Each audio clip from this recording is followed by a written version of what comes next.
Today, you're going to get the rundown of one of Mobile's top neighborhoods, Springhill. If you want to get an idea of what Mobile, Alabama is really like, you have to know about Springhill. There's a good reason that many of the wealthiest people in our city settle in this neighborhood. If you're not quite sure what I'm talking about, don't worry, because after today, you're going to know everything there is to know about this beautiful neighborhood. This is Moving to Mobile, and I'm your host, David Beasley.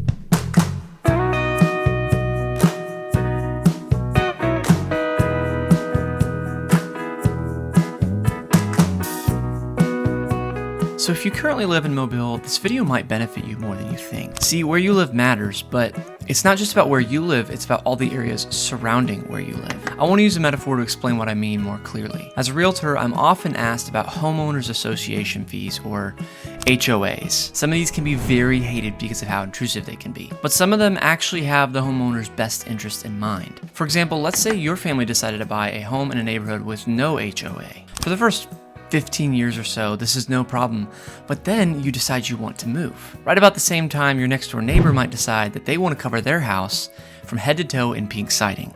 So what do you think this will do for the sale of your house? It's probably not going to be good. Now, this isn't me telling you need to live in an HOA or even suggesting it. All that I'm trying to communicate to you is that surroundings around your real property matter. So Springhill is an incredibly popular area in Mobile, and it is incredibly loved by the locals. Even if you don't want to live in Springhill, understanding how it adds to the city of Mobile will help you understand the value that it might add to your property. I help clients with these sort of questions every single day.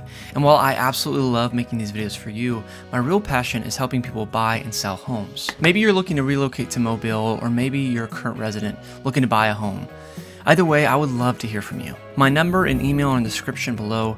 Text, call, or email me anytime. Okay, so if you're considering a move to Springhill, there are 4 main topics that I would like us to talk about today. The topics are the location, the cost, the style, and the culture of Springhill. These will give you a bird's eye view of this neighborhood and its inner workings. You'll find timestamps in the description below to navigate through these sections at your own convenience. Starting with location. So part of the appeal of Springhill is its accessibility to the rest of the city. It's a simple 10 to 15 minute drive to downtown, which makes it a great fit for those who work in the heart of our city. In addition to this, many of Mobile's hottest neighborhoods are surrounding Springhill. To its west, you'll find the very popular West Mobile suburbs. Now, this area has been booming with recent development. To its south, you'll find Country Club Estates and Airport Boulevard, one of our main highways. Lastly, to its east, you will find Midtown, which is an even closer option to downtown. All of these areas are decently well kept and taken care of. Springhill has the benefit of falling in the middle of some of Mobile's most loved locations. Springhill also sits at a higher elevation than the rest of Mobile. The texture that this area has adds a ton of character to Springhill. Honestly, there are times where Springhill feels closer to Nashville or Birmingham than Mobile. Additionally, there are a lot of good spots in Springhill to get great, stunning views of our city. The elevation adds a couple other benefits as well. The first of which is that there are a lot less flooding issues reported in Springhill. This can be a real problem in some areas, but not in Springhill. The second benefit is that the elevation often provides for a cooler breeze. Now, depending on how cold you like your weather, this might actually be a downside. As you know, I personally like the warmth, but I wouldn't mind a little breeze every now and then during our hot summers. Springhill's location is one of the main draws to the area because it blends scenic and convenient. But you also need to know about the culture of Springhill. So Springhill technically falls within Mobile city limits, so it's not its own township. That being said, it definitely feels like one. The difference between Springhill and all the neighborhoods that surround it are so distinct that you can always tell when you're leaving and entering Springhill. Another major reason Springhill feels like its own township is the generational ties that the neighborhood has. You see, many families have lived in the Springhill area for generations, fostering very, very strong community bonds. In this neighborhood, you'll notice the classic Southern politeness that we have in the rest of Mobile, but you'll also notice that they're very proud of their community. We couldn't talk about the culture of Springhill without addressing the college and the schools that are in this neighborhood. Let's start with the high schools. The 2 public schools offered are Murphy High School and Davidson High School. Of the 2 of these, Murphy is the most common zoning for Springhill, but some of the western parts are zoned Davidson. Here you can see the ratings for Murphy High School. As you can see, their overall rating is B- because of their struggles in areas such as academics, administration, and the teachers. Now, these are not the categories that you want to be falling short in. This by far is not the worst public school in Mobile, but it leaves plenty of room for improvement. On a more positive note, Davidson School has a B+. This is a pretty decent score, rating 3rd best in Mobile County, which is the largest school system in all of Alabama. This isn't to say it's perfect, but the numbers look better. Since neither of these schools pass with flying colors, many of the residents of Springhill opt into taking their children to private schools. These schools include St. Paul's Episcopal School, UMS Wright Preparatory School, and McGill-Tulane Catholic High School. If you would like more information on any of these options, leave a comment below or reach out to me directly. Now moving from their high schools to their higher education. The college in this neighborhood is their self-titled Springhill College. I have multiple friends that attended this school and it is well loved in Mobile. Springhill kind of strikes a balance between arts and academics. This school vastly impacts the community of Springhill, adding a youthful and artistic energy. As you can probably guess, Springhill College is absolutely stunning. It's very common to see community members taking advantage of this beauty by having pictures or special events done on the campus. Our real estate team actually had photos done on Springhill's campus. The last thing I want to say about the culture of Springhill is its walkability. Now on walkscore.com, it doesn't actually have the highest score, but let me tell you,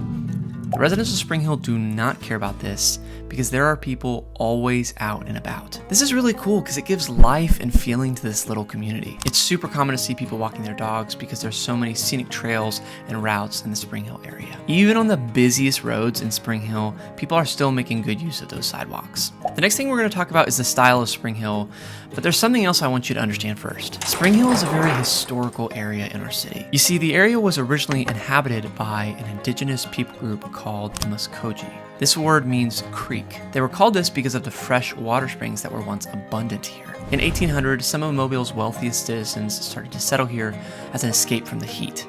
To add to this history, Springhill College, which we just talked about, was founded in 1830, which actually makes it the oldest college in all of Alabama. Understanding all of these things is how we understand how the culture developed into what it is today. I tell you all of this just so you can appreciate the historic style and architecture of this area.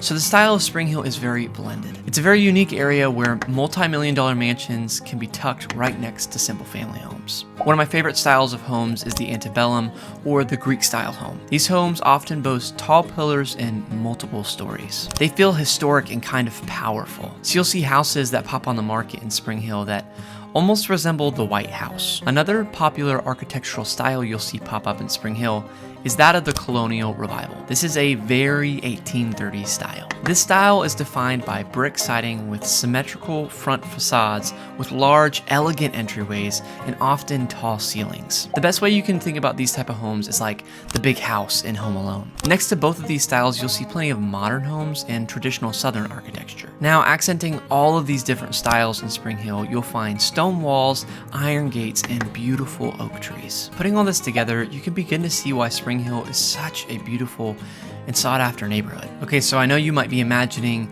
your life in this dreamlike place, but the cost of Springhill shouldn't be ignored. It's sort of difficult to put an exact number on the cost of living here because there is such a wide range of housing costs. If you watched my video Fairhope, you probably remember me mentioning that houses get more expensive the closer you get to the water. There are different streets that have different sizes and qualities of home in Springhill, but there's not one central hotspot like this where it just gets more expensive the closer you get. Depending on your budget, there might be some affordable options for you in Springhill. If you struck the right deal, it is possible to get a 3-bedroom, 2-bath house for around $275,000 in Springhill, but you're almost certainly going to be getting a dated house which might need repairs. But like I said before, many of these houses are falling next to luxury mansions, so this is kind of a neat arrangement and could be a good investment. I personally wouldn't mind walking out of my house every morning, seeing well-maintained and historic mansions, but you might. If you're looking to live in a neighborhood where everyone kind of falls on the same economic level, you might hate Springhill, and that's okay. I'm confident there's a neighborhood in Mobile that will be a better fit for what you're desiring. If you want to know more about this neighborhood or any other area in Mobile or Baldwin County,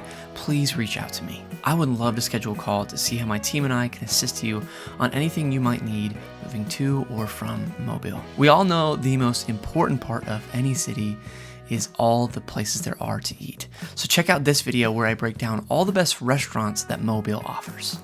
I'll see you there.